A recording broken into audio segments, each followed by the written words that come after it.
Welcome everyone back to Gresham Chapel here at Woodward Academy. We are now at day 2 of Supreme Court Week. I am your anchor and host, Brian Keith Jackson, and off to my left we have Maggie Berthew, and to my right we have Mr. Bill Bowden.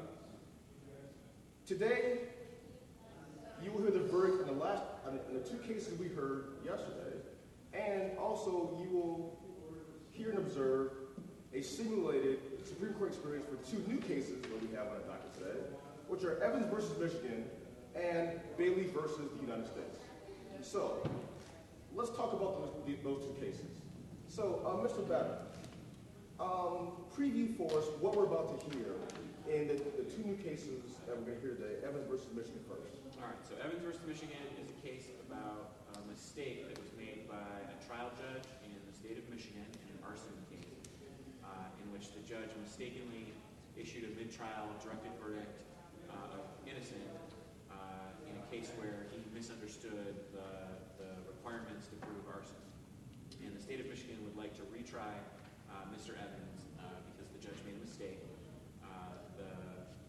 Is that constitutional under the double jeopardy clause? That's the question. The court has to decide in this case whether a mistake by a judge in a procedural manner that doesn't affect the jury's deliberation about the evidence constitutes something that applies to double jeopardy or not, and that's the issue before the court.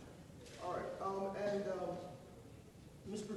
Berthew, if you would, will you please preview for us the second case we're going to hear today, which is Bailey versus the United States. Absolutely. Bailey versus the United States is a case about detention during a search. And the Supreme Court ruled in 1981 in Michigan v. Summers that police officers may temporarily detain a person at the site while a search is going on. This is generally to protect police officers so that that person can't tip something off. Makes sense. In this case, the debate is about how far that limited ability to detain extends and whether they can detain someone who is away from the site of the search while the search is going on but has no knowledge of that search. And so the issue here today is whether Michigan v. Summers extends to searches off-site without the knowledge of the person involved. Okay, now, we know that you are a former ACLU attorney, and that you also practice for the Supreme Court. Will you please tell us, if you would you give us a handicap as to how you think the court will rule in this case? In the case of Bailey, we think that the court is very likely to rule on behalf of Bailey. And why is that? There's no reason that police officers need to detain someone who has no knowledge of the search proceeding and is not at the site. The generalized argument of police protection simply doesn't apply in this case. You can't tip someone off to a search in process that you don't know is in progress, and you can't possibly injure a police officer that you don't know is at your home. So we think that the Supreme Court will rule on behalf of Bailey for sure. Well, I'm sure that the attorney for the United States will think something different. I'm sure he or she. All right. Now, Mr. Bowden, you are a former U.S. attorney. First handicap for us, the Bailey versus United States case. You heard Ms. Berthew's argument say that she believes that the Supreme Court ruled in favor of Bailey, but what else would you think from a former ACLU attorney? Tell us from the government perspective how you think the case will come out. I think I agree with Ms. Berthew. I think that it's very likely that even the conservative justices will decide that the police overstepped. The idea that the police can detain someone a mile away from a place where the search is going, bring them back to the location, and then conduct the search using keys that they found during that initial search is something that even a conservative justice like Scalia probably is not going to find very palatable. So I agree. All right, well, we'll see. I'm sure the government attorney will have a different perspective, perhaps, and perhaps we'll be able to persuade the court that what the government did in this case was constitutional. All right, now, I hear that the Supreme Court is now ready to proceed, and we're going to go back. We're going to turn away from Woodward Academy Live Court TV and go to the Supreme Court where justices are proceeding. They're going to give us their verdict on the last 2 cases we heard yesterday, and then we're going to right into the two cases we're about to hear, Evans versus Michigan and Bailey versus United States.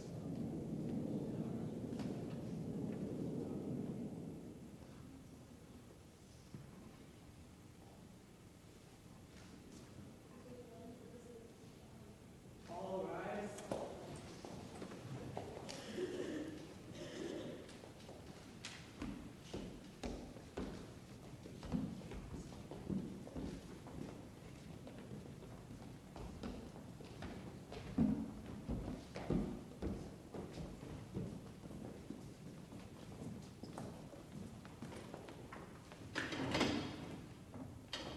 You may be seated.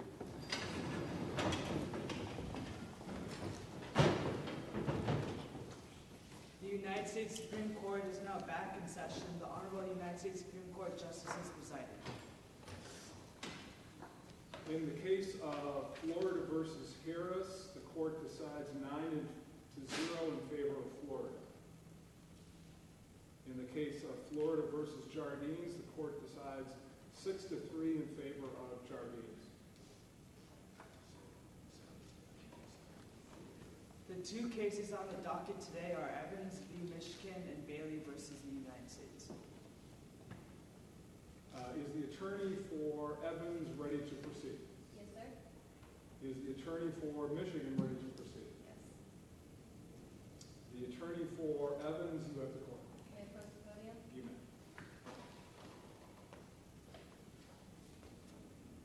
Lamar Evans burned down a house in Michigan, violating the MCL 750.73 law, stating that it is against the law to burn real property. The judge asked the state if they could prove that the dwelling was inhabited, and the state could not. So Lamar Evans went for a direct verdict and was acquitted. The state attempted a retry, but they could not because that was against the double jeopardy clause of the Fifth Amendment, which states that there is no retrial after acquittal if there is in danger of life or limb. Lamar Evans, through his first case, was in danger of life or limb because it was a true case with real consequences and with real judge and with a real court. Setting precedence to this is Ash versus Swenson case, where 4 men robbed and vandalized a home. They were caught and tried separately, and just like Evans, each were acquitted. Now, the state attempted a retry, but also like Evans, they were not allowed to. They decided when an issue of ultimate fact has once been determined by a valid and final judgment, that issue cannot again be litigated between the same parties. The exact words of the Constitution have to be upheld because if each state is going by different interpretations, then there's no point of having a Constitution. And there's no point of us being one United States. We could all just be separate nations. Thank you. Question. I guess in the initial trial, what was the circumstance like? How was this issue brought up in terms of what the requirements were for, I guess, proving that Mr. Evans was guilty? Like, was it brought up in the court what needed to be proven according to the Michigan law? In the first time that he was tried, it was brought up the MCL 750.73 law of Michigan stating that it has to be burning So, down I real guess, property. why did the judge make this mistake, and why does that not give him the right to try them again? Because he interpreted that real property was an inhabited dwelling. And so when he interpreted real property was an inhabited dwelling, he acquitted Evans.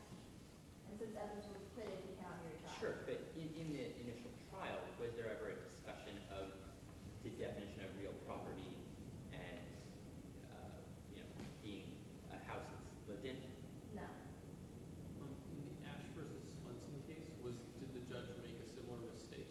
Or Well- is there any precedent for a judge making a mistake in double jeopardy? The state in the Ash versus Swenson case tried to retry under the fact that they thought that the judge made the mistake, but since the case was not tried under a mistrial, they could not go back and say that it was a mistrial, as he was already acquitted. It was filed under acquittal. Why wasn't this case a mistrial? because the judge acquitted Evans, and it was filed under acquittal and not under a mistrial. If I have a piece of property in Michigan and I own the piece of land and I'm living in a tent on the property, is that real property under the Michigan law? Do you know? I do not know. I think that's left to the interpretation of the court and of the judge, but nonetheless, the fact still remains that he was still tried and he was still acquitted under a true court. So how would you have the court rule? How would you have us rule? I would have the court rule that since he was acquitted, he cannot be tried again because that is against the Constitution. And do you know basically why that the Fifth Amendment was put into the Constitution? Isn't it so that the government can't keep retrying someone over to find them guilty over and over and over again? Exactly. It was put in the Constitution so that once you're acquitted, you're safe. You can't retry for that same action. Even if that person admits to it and they find witnesses and all of that after he's been acquitted, he or she's been acquitted. Is that correct? Okay. Yes. You have to find something else. All right. Thank you. Thanks. The attorney for the state of Michigan, you have the court. You may.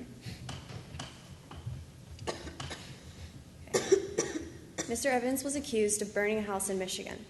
Once in court, the trial judge told the state of Michigan to give evidence that the house was either empty or occupied. Because no such evidence was found or given, the court acquitted Evans upon his motion for a direct verdict. Later on, after reviewing the case, the judge realized that their mistake was not relevant or needed to the verdict, because burning a house is a crime no matter if the house is empty or occupied. There are two types of cases that end in acquittal. One type of case is where a judge requires evidence and there is not enough evidence to decide a verdict. Another type of case is one where the judge falsely would require the prosecution to require evidence. And when the prosecution does not bring up such evidence, the case would be acquitted under the mistake of the judge. This is the type of case that applies in Evans versus Michigan. The double jeopardy clause prevents any person to be retried for the same crime twice. It is legal that Mr. Evans may be charged for burning the house, again, without violating this clause, for many reasons. One reason is because the case was a mistrial, because there was no verdict, and he was acquitted upon the mistake. Pressing on that fact, Mr. Evans was acquitted on his motion for a direct verdict, which means that he was well aware that the case would not have a verdict if he was acquitted. Counsel, excuse me, I think there's a question. So why is the trial where the judge is misinformed or doesn't have the right idea of what's going on in the case, why is that not, as the other counselor said, putting your life in danger? Like, why is that not a real trial, per se? Can you repeat the question? So, like, if the Constitution says that you can't have your life placed in danger, like, over the same crime twice, why is the initial trial not an example of your life being put in danger? Well, he did not have a verdict when he was acquitted, and there's a supporting case, United States versus Martin Lennon, where the jury wasn't able to decide a verdict, and they granted a permission of acquittal under a rule stating that a motion for judgment of acquittal may be made within 7 days, and they followed up on that act by acting on a rule that allows the case to be dismissed by acquittal but does not restrict the case from being retried due to the double jeopardy clause. And this case, Martin Lennon, could be a precedent for the current case, and which makes this case being allowed to be retried again. There's no verdict, he was acquitted, and he was aware that if there's no verdict, it could be retried again. Do you know what? Oh, this was in Detroit. Counsel, did you know that I'm from Michigan? No. Do you know that I'm not from the UP, from the Upper Peninsula? I'm from the Lower Peninsula. Did you know that? No, sir. Do you know what a peninsula is? No. I'm amazed. You don't know what a peninsula is? A body of. Go ahead. Justice, go ahead. I had a question about the court case. How much in the initial court case was, why was the judge misinformed? And I guess, is that misinformation sufficient to have a retrial? Could you repeat the question? So why was the judge misinformed in the initial instance? Because it seems like, the state of Michigan could have, in the initial oral arguments in the case, explained what the conditions were in order to get him to prove that he was guilty. So I guess why was that not brought up in the initial case? I'm not quite sure. I wasn't there, but I'm certain that they were so caught up in figuring out why he was guilty that they didn't realize that some of the requirements were not relevant to the case, like requiring if the house was occupied or empty. I'm sure that they wanted that information, but it was not relevant. I think they got so caught up in that they didn't realize that burning down a house is a crime, no matter if people are in it, if it's people are living at it at the time, or if it's empty. Anything else? No, that's it. Have we decided what a peninsula was yet? Is it a body of land? A body of land with 3 sides of water, Yes. like my hand. Okay, my hand is Michigan. Okay, there's no laughing in the court. Please, you're going to be held in contempt of court if you continue this outburst. Okay. Is there anything else to say? No, sir. Okay, you may sit down. Bailiff, could you keep an eye on the lady in the front, please? Okay, thank you. The attorney for Evans, you have 1 minute for rebuttal. Do you want to take the rebuttal or do you waive rebuttal? I'd like to take rebuttal. Okay. You may. Okay, whether or not the judge made a mistake, he still had the direct verdict of acquittal and he was still tried with real consequences. So it is irrelevant that the judge made that mistake because he was still tried and he was still acquitted. Thank you. The next case is Bailey versus the United States. Thank you, counselors.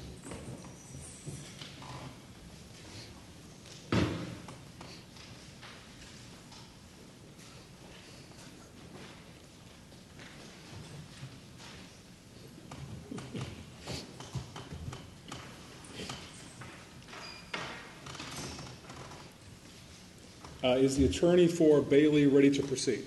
Yes. Is the attorney for the United States ready to proceed? Yes. The attorney for Bailey, you have the court. You may.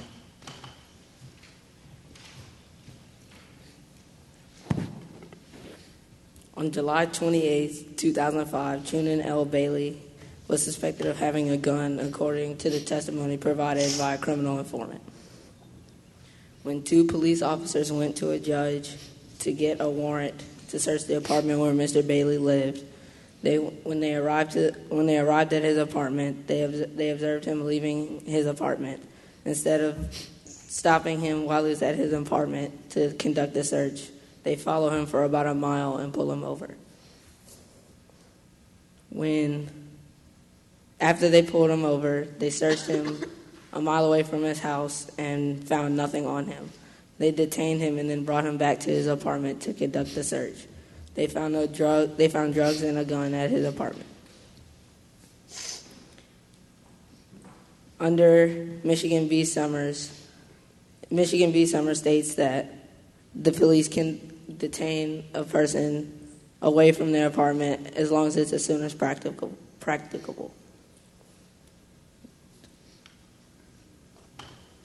The district court ruled that under Michigan v. Summers, the officer's authority to detain Mr. Bailey so the officers could search the apartment was not exclusive to the physical premises of the apartment.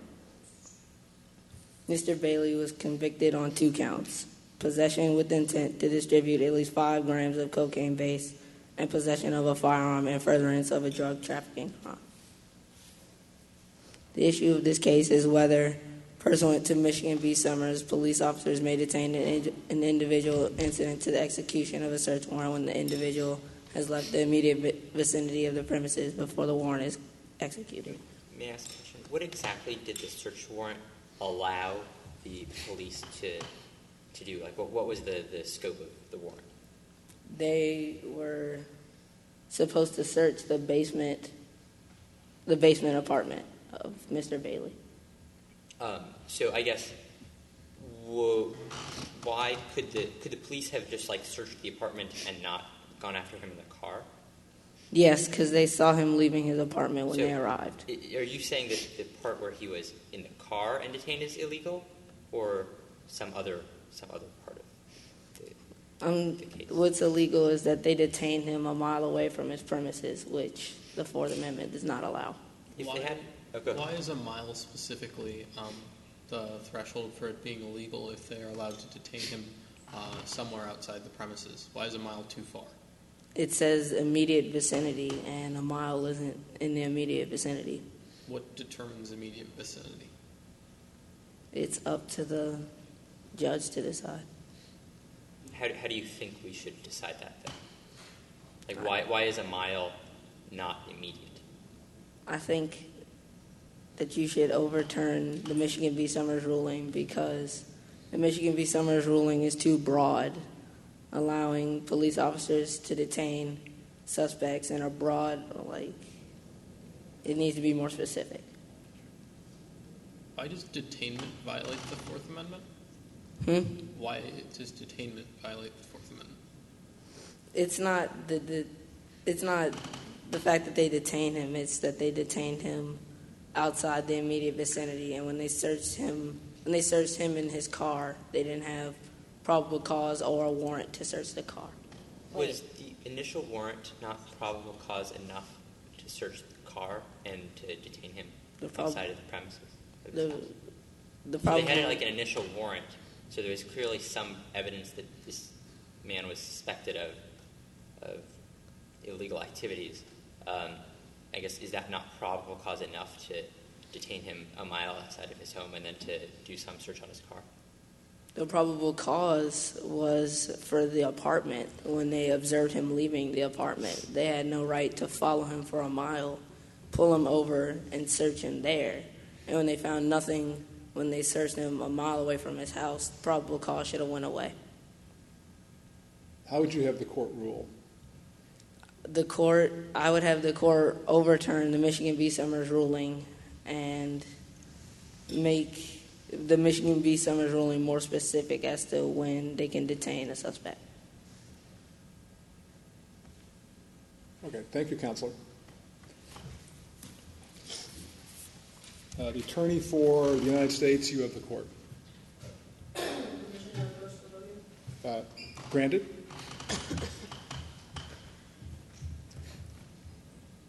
So, as already stated, on July 28th, 2005, the New York Police Department had a search warrant to search Shonen L. Bailey's apartment home. 2 police officers surveying the apartment before the search warrant observed him leaving. The New York Police Department followed him and detained him 5 minutes or 1 mile away. As stated in a previous court, Michigan v. Summers, a warrant to search for contraband founded on probable cause implicitly carries with it the limited authority to detain the occupants of the premises while a proper search is conducted. In that specific phrase from the case, premises is kind of a broad term, so there's no really exact distance you're allowed to detain him from. Then, in the specific case from Michigan v. Summers, they detained him as he was leaving his apartment. We followed him and searched his car. And when we searched his car, we had probable cause to search his car. Even if there wasn't a search warrant, he was a prior felon in the beginning. And as a prior felon, if we had pulled him over for, say, a speeding ticket, we searched him up and found him he was a felon, we could have searched him. Counsel, excuse me, I think there's a question over there. So you mentioned that, I guess, if a mile is within the limits of what you should be able to search, I guess, where does that end? Like, could you be searched, 30 miles away from your home? Or kind of how do you think we should make sure that this doesn't, become too powerful where you can just search anybody anywhere? I would say that you should use your own proper discretion. Don't follow him to another state and then decide to detain him. It has to be a decent amount. Excuse me, so you're saying it's up to the police officer to decide at that point? So a police officer could say, I'm going to detain you at half a mile or a quarter of a mile? Yes. Is that what you're saying? Mm-hmm. In other words, if the police officer thought that a law was being violated or the public safety was in danger or something like that, is that possible?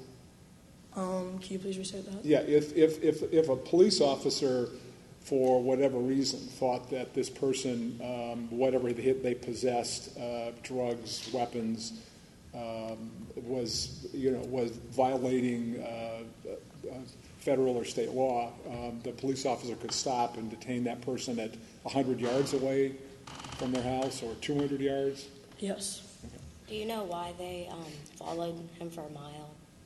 Why they just didn't stop him? I do not when they know saw him why leaving? they followed him. Why didn't the police get a search warrant for the car also if they wanted to search the car? I cannot answer that question.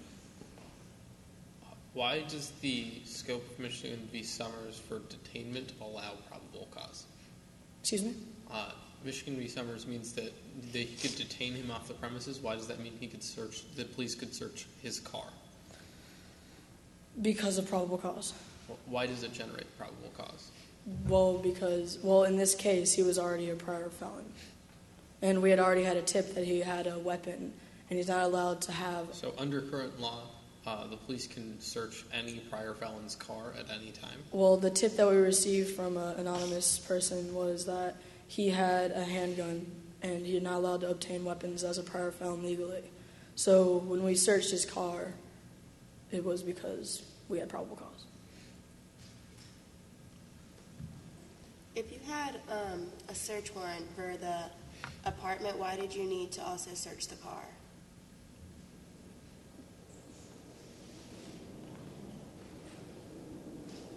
I think she's asking, why couldn't you just go in the apartment and search instead of following him to search his car? I do not know. Additionally, on that same line of questioning, my interpretation of the quote that you read from the initial case said that you're allowed to detain the person while you're conducting the search, right? It said, so that they can't interfere with the search that's going on. So I guess why is what happened here an example of that, especially when, if he's not even on the premises of the apartment, why would you have to detain him in order to conduct your search? Because you're allowed to detain a person that you're about to conduct a search warrant of his place where he lives. We observed him leaving. We were about to conduct a proper search warrant, so we detained him and conducted the search right after we detained him. How would you have the court rule?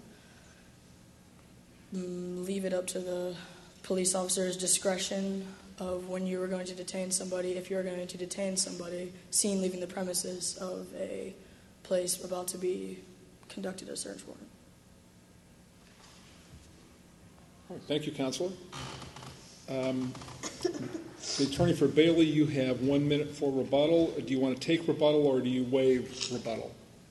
I'll take our rebuttal. Okay. You may. The Michigan v. Summers ruling, as soon as practicable, is not practical or workable, giving the officers no clear guidance as to when an individual may be detained. This leaves the officers to make a judgment call as to when, as soon as practicable, is to detain the suspect, and could vary greatly depending on who the officer is. And the extension of Summers is unnecessary to provide officers with unquestioned command of the premises or to ensure the execution of the search. police officers do not have to detain individuals miles away to ensure a safe search of the premises. This case contrasts from the Michigan v. Summers case because a survey team surveyed the premises before the search was supposed to be executed to ensure officer safety. And my client was not aware of the warrant, so prevention of flight or harm to the officers was not applicable because he was unaware of the search. Thank you, counsel. The Supreme Court is now adjourned. All rise.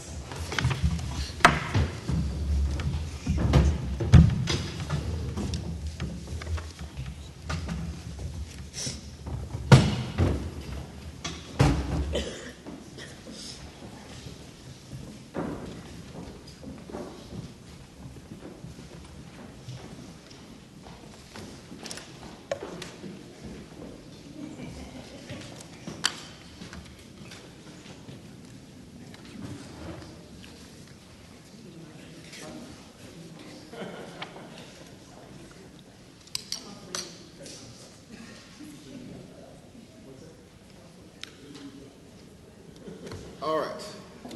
Welcome once again back to Woodward WA Live Court TV edition. I'm your host and anchor, Brian Keith Jackson. Off to my left here we have Miss Maggie Berthune, and to my right we have Mr. Bill Batterman. All right, counselors. Wow. Can you believe what we just heard today in the courtroom? I was shocked at the performances by the individual attorneys, and I would like, before we talk about the cases, I want to talk about what is your opinions regarding the performances by the lawyers today? I thought it was excellent presentations by all. They seemed very well prepared and to know the facts of the cases that they were here to represent. They served their clients very well. All right, Mr. Bowden, what do you think? I mean, how would you characterize the performances of the individual lawyers in the cases you heard today? I think both of the respondents were in tough positions because the government in both of these cases, I think, is defending practices that are perhaps problematic, but both of them did a pretty excellent job in the face of really excellent representatives of Evans and Bailey. I thought that both of the rebuttals by the Evans and Bailey representatives were quite strong, and so I think that the court will have a difficult time ruling in favor of the government in either of these cases. All right, so let's talk about these cases, all right? Let's switch gears a little bit. Let's talk about the cases themselves. First, let's talk about Evans versus Michigan. All right, the issue for that particular case was whether or not the government could try a criminal defendant a second time when the trial judge in the first case clearly made a legal mistake, requiring the government to prove that the building that the criminal defendant burned down was vacant when occupancy is not an element of arson. Yeah. All right, how would you handicap this case? This is an interesting case because the state of Michigan is trying to make a distinction between findings based on the evidence versus findings based on non-required elements of the crime. And is that important in this particular case? On the one hand, wasn't Evans found or acquitted of a crime that didn't exist? Perhaps, but the distinction in practice is confusing and would not help jurisprudence at all. In this case, I really think that the court is going to come down on the side of Evans. The prosecution had their opportunity, and the judge is a representative of the government. And the fact that he has made a mistake in this case is unfortunate for the state of Michigan. But to try and make some sort of distinction where none really exists would not only contravene years of precedent, but also just create confusion for trial court judges and probably would lead to more mistakes of this type rather than reducing the mistakes that could be at trial. All right, Mr. Byron, what is your opinion? Do you really think the Supreme Court is going to allow someone who is clearly guilty of arson to go free solely because the judge, for whatever reason, made a legal mistake requiring that the government prove that the building was occupied when clearly that is not a requirement to prove arson? I think that unfortunately, it is likely that they will do that. I don't think that any of the justices want to sanction what was clearly a pretty embarrassing mistake by a judge in Michigan. As a former attorney general, I know that it's very frustrating when judges are unprepared or when they make mistakes, but at the same time, it would be difficult for the Supreme Court to basically excuse that behavior. Okay. In the interest of justice, I would hope that Mr. Evans is retried and that they do decide that way, but I think that they'll have a hard time doing that just given sort of the egregious mistake committed in this case. And it's probably why the Supreme Court took this case. I don't think they would have taken it if they wanted to uphold the previous decision. I think that they want to send a message to justices, to state judges that are not doing a good job. Okay, let's move quickly to the second case, Bailey versus United States. How would you handicap that particular case? I think they're going to decide on behalf of Bailey for sure. And why is that? The questioning seemed very clear that no one wants to give police officers the unlimited ability to detain away from the site. I thought the representative for Bailey was very persuasive that the general argument of police protection simply doesn't apply in this case.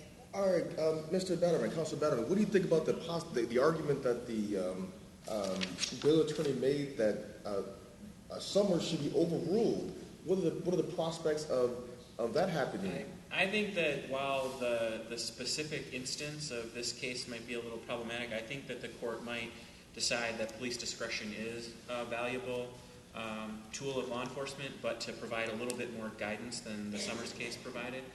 So I think that they'll probably rule in favor of the United States, but they will clarify the definition of premises and at the most practical time, providing more guidance to police officers, but yet not ruling on behalf of Bailey. So from your perspective, no possibility that they overrule Summers? I don't think so. I think that the conservative justices have too much faith in law enforcement, and even the liberal justices, I don't think, have any desire to hamstring police and to prevent them from making decisions that affect the safety of themselves and bystanders in search situations. All right, ladies and gentlemen, you heard it here from Mr. Batterman first. He says Michigan versus Summers will not be overruled.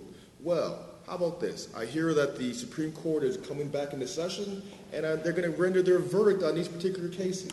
We'll see if Mr. Batterman's prediction is correct, based upon what the Supreme Court says. Now, back to the Supreme Court. Thank you very much for watching Woodward Academy, WA Live, Court TV edition. All right.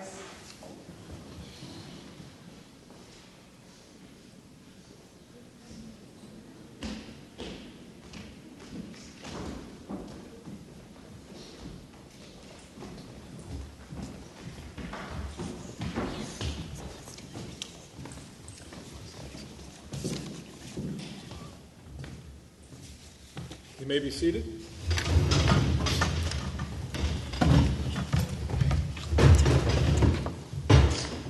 The United States Supreme Court is now back in session. The Honorable United States Supreme Court Justice is presiding. In the case of Evans versus Michigan, the court decides 7-2 in favor of Evans.